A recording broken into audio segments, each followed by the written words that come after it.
Les amis, cette histoire se passe dans les années 90 dans notre magnifique ville de Marseille. Bienvenue pour une histoire paranormale, donc mon rêve prémonitoire. Non pas que ce soit paranormal, mais avouez que c'est quand même euh, pas inexpliqué, mais voilà, l'être humain a de ces compétences qu'il ne soupçonne pas souvent. Donc l'histoire va commencer et tout de suite. Ce jour-là, nous fêtions le mariage de mon cousin Ali. Mon cousin Ali avait donc une fiancée qui s'appelait Lila.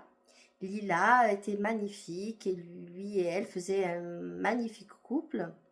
Donc on avait fait le halal hein, dans la famille, on avait invité du monde et ils ont fait leur halal tranquille. Après, ils ont fait des emplettes pour préparer le mariage. Et un jour, ils nous ont dit, ben c'est bon, on a tout donné le dossier pour le mariage. Et là, on a une date. Et nous étions super heureux. Donc, nous avons tout préparé pour être prêts le jour J. Et ma foi, tout s'est bien passé. Ali vivait chez ma grand-mère pendant ses études.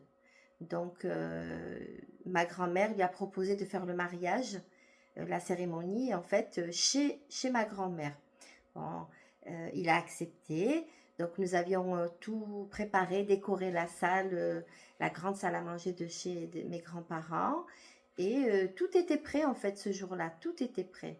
Sauf que, en fait, moi, j'étais pas très à l'aise ce jour-là. Parce que, en fait, j'avais fait un rêve et ce rêve, je l'avais raconté aux femmes de la famille et elles m'ont dit c'est Shaitan, Starfari, parce que faut pas dire des choses comme ça. Presque on me faisait culpabiliser alors que en fait, c'est pas un souhait que j'ai émis, c'est juste que j'ai raconté mon rêve. Bref, on a balayé tout ça et puis le jour J, effectivement, on est parti à la mairie avec le cortège, les voitures décorées, nous les filles toutes pomponnées, magnifiques, jeunes et belles. Du coup, bon, tout s'est bien passé. On est parti faire des photos, bien sûr, les traditionnelles photos, un peu partout dans notre belle ville de Marseille. Et ensuite, on est revenu chez mes grands-parents. On est revenu chez mes grands-parents, la mariée, toujours le pip pip pip, et la musique, et le you et les chants en fait de chez nous et autres d'ailleurs.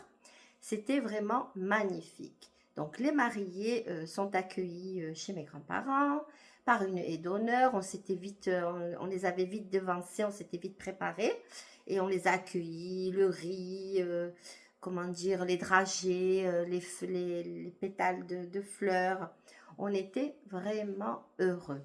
Donc les mariés arrivent dans la salle, ils s'installent. Très vite, on commence à servir le thé, le café, les boissons fraîches, avec les gâteaux et tout ça. Et au bout d'un petit quart d'heure, je regarde en direction de mon cousin Ali et je vois son visage, un visage fermé. Je dis, mais c'est pas normal. Après, j'ai eu peur. J'ai dit, mon Dieu, je me suis souvenu de mon rêve. J'ai dit, mon Dieu, mais non, non, c'est pas possible. Et tout à coup, il a giflé la mariée. Il a giflé. La pauvre, elle s'est levée, elle s'est enfuie et il a poursuivi. Et en plus, il avait pris la canne de mon grand-père. Il la poursuivait pour la frapper. Je ne sais pas ce qui s'est passé entre eux. On était revenu de la mairie, impeccable, sourire. Et là, quelque chose a éclaté. Du coup, tout le monde essayait de le retenir. Il y en a qui se sont enfuis. Il y en a qui ont eu peur. Il y en a qui ont hurlé. Et moi, j'étais pétrifiée. Comme dans mon rêve, je me suis demandé si j'allais sortir par le couloir de la cuisine qui mène à la porte de sortie ou si j'allais passer par la chambre. Si je passais par la chambre, je risquais de rencontrer Ali. Parce qu'entre-temps, il était rentré. Il s'est renfermé dans sa chambre. Mais comme dans mon rêve, je me suis trompée. Je suis passée par la chambre et en me disant, mais je dois me cacher, il faut que je me cache dans l'armoire. Mais en fait, il m'a rien fait. Il m'a rien fait. Alors on lui a demandé pourquoi, il n'a jamais su. Il n'a jamais su nous l'expliquer. Il a dit que c'était entre eux. Donc le mystère reste entier. Le mariage a été annulé, c'est fort dommage. Je ne sais pas ce qui a pu motiver. En tout cas, rien ne peut motiver de frapper une femme. Voilà, donc je le dis. Donc, halte aux violences conjugales, familiales, intrafamiliales. Voilà, j'en profite pour faire cette parenthèse. C'est un sujet qui me tient à cœur.